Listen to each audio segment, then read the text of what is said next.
கர்த்தருடைய பரிசுத்த நாமத்திற்கு ஸ்தோத்திரம் உண்டாவதாக. கர்த்தராகிய இயேசு கிறிஸ்துவின் நாமத்தில் உங்களுக்கு கிருபையும் சமாதானமும் உண்டாவதாக. இந்த நாளுக்குரிய தியானத்திற்கான தேவ வார்த்தை எபிரேயர் அதிகாரம் 1 வசனம் 12. ஒரு சால்வையைப் போல அவைகளை சுருட்டுவீர், அப்பொழுது மாறிப்போகும். நீரோ மாறாதவராயிருக்கிறீர், உம்முடைய ஆண்டுகள் முடிந்து போவதில்லை என்றும் சொல்லியிருக்கிறது. பிரியமானவர்களே, நாம் ஆராதிக்கிற நம்முடைய கர்த்தராகிய தேவன் இன்றும் என்றும் மாறாதவராய் இருக்கிறார். அவர் நமக்காக இந்த உலகத்தில் மனிதனாய் வந்தார், நமக்காக மரித்தார், உயிரோடு எழுந்தார்.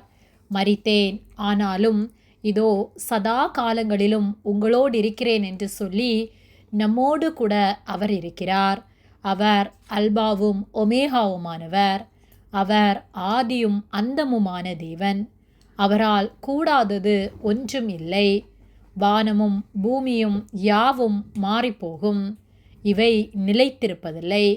ஆனால் கர்த்தரோ என்றும் மாறாதவராய் என்றும் நிலைத்திருக்கிறவர்.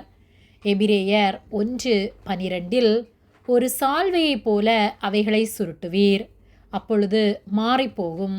நீரோ மாறாதவராயிருக்கிறீர், உம்முடைய ஆண்டுகள் முடிந்து போவதில்லை என்றும் சொல்லியிருக்கிறது. ஒரு சால்வையைப் போல சுருட்டப்பட்டு போகின்ற இந்த பூமியின் காரியத்திற்காக நாம் அதிக முக்கியத்துவம் கொடுத்து அதை நாடி ஓடுவோமானால் ஒரு பலனும் இல்லை, நாம் எதையும் பெற்றுக்கொள்வதில்லை. ஆனால் என்றும் மாறாதவராயிருக்கிற அவரை பற்றி கொண்டு அவர் வார்த்தைகளுக்கு கீழ்ப்படிந்து நாம் வாழும்போது நாம் அவரோடு என்றென்றும் நித்தியமாய் வாழ முடியும்.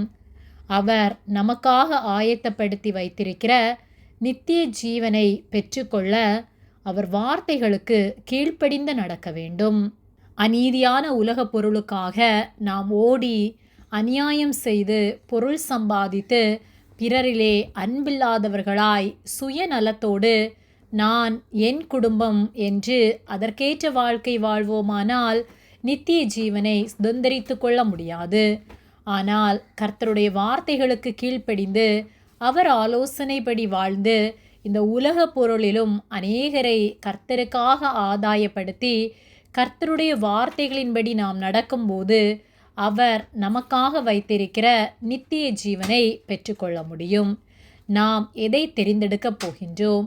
நீதியுள்ள வாழ்க்கை வாழ்ந்து நித்திய ஜீவனை பெற்றுக்கொள்ளப் போகின்றோமா, அல்லது அநீதியான வாழ்க்கை வாழ்ந்து நித்திய ஆக்கினையை அடையப் போகின்றோமா என்பதை சிந்தித்து நம்முடைய குறைகளை கர்த்தரிடத்தில் ஒப்புக்கொடுத்து கர்த்தருடைய பிள்ளைகளாய் அவர் வார்த்தைகளுக்கு கீழ்ப்படிந்து வாழ்வோம்.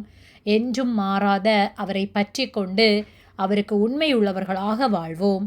கர்த்தர் நம் ஒவ்வொருவரையும் ஆசீர்வதிப்பார். ஆமேன். ஜெபம். எங்களை அதிகமாக நேசித்து வழி நடத்தி வருகிற எங்கள் அன்பின் பரிசுத்த பிதாவே, இந்த நாளையும் நாங்கள் காணும்படியாக நீர் எங்களுக்கு ஜீவனை தந்த உம்முடைய அன்பிற்காக நாங்கள் உமக்கு நன்றி செலுத்துகின்றோம்.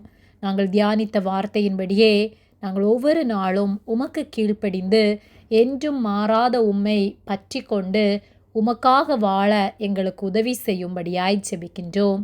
எங்களோடு கூட இருந்து நீதியின் வழியில் எங்களை நடத்துவதற்காக நன்றி செலுத்துகின்றோம். எங்களை உம்முடைய கரத்திலே தாழ்த்துகின்றோம். இயேசுவின் நாமத்தில் ஜெபிக்கின்றோம் பிதாவே. ஆமேன். கர்த்தர் உங்களை ஆசீர்வதிப்பாராக.